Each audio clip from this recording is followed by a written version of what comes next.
आज का क्वेश्चन है, डिफॉरेस्टेशन के कॉजेस और कॉन्सिक्वेंसेस क्या होते हैं। हम इसको 2 पार्ट्स में समझेंगे, पहले रीजंस फिर इफेक्ट्स, ताकि पिक्चर बिल्कुल क्लियर हो जाए। सबसे पहले डिफॉरेस्टेशन का मतलब सेटल कर लेते हैं। डिफॉरेस्टेशन बेसिकली जब फॉरेस्ट्स को परमानेंटली या लार्ज स्केल पे क्लियर किया जाता है। ये क्लैरिटी जरूरी है क्योंकि फिर कॉजेज और कॉन्सिक्वेंसेस को हम डायरेक्टली फॉरेस्ट लॉस से कनेक्ट कर पाएंगे। अब कॉजेज की तरफ आते हैं। सोचो फॉरेस्ट लैंड को कौन कौन यूज करना चाहता है। एक मेजर रीजन होता है एग्रीकल्चर।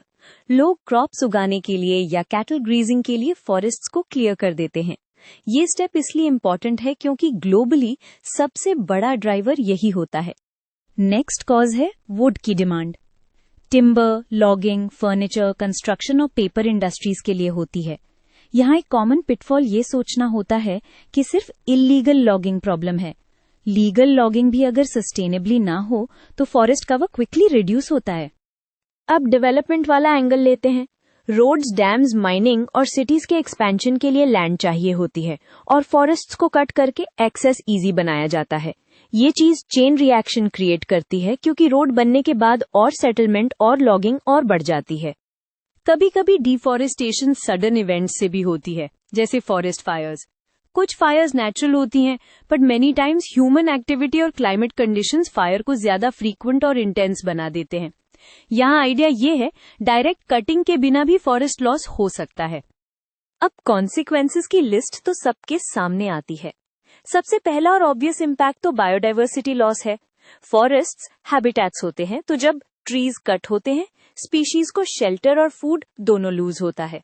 एक क्विक चेक, अगर हैबिटेट ही नहीं बचा तो एनिमल्स और प्लांट सर्वाइव कैसे करेंगे? इसलिए एक्सटिंक्शंस का रिस्क बढ़ जाता है। सेकेंड मेजर कॉन्सिक्वेंस क्लाइमेट से लिंक्ड है। ट्रीज कार्बन डाइऑक्साइड अब्सॉर्ब करके कार्बन स्टोर करते हैं। जब फॉरेस्ट्स कट होते हैं, एक तरफ अब्सॉर्प्शन कम होता है और दूसरी तरफ स्टोर्ड कार्बन एटमॉस्फेयर में रिलीज हो सकता है। रिजल्ट, ग्लोबल वार्मिंग को पुश मिलता है। ये कनेक्शन याद रखना बहुत यूजफुल है। अब लोकल एनवायरनमेंट इफेक्ट्स देखते हैं। फॉरेस्ट्स सॉइल को होल्ड करके रखते हैं, रेन वाटर को अब्सॉर्ब करने में हेल्प करते हैं और वाटर साइकिल रेगुलेट करते हैं।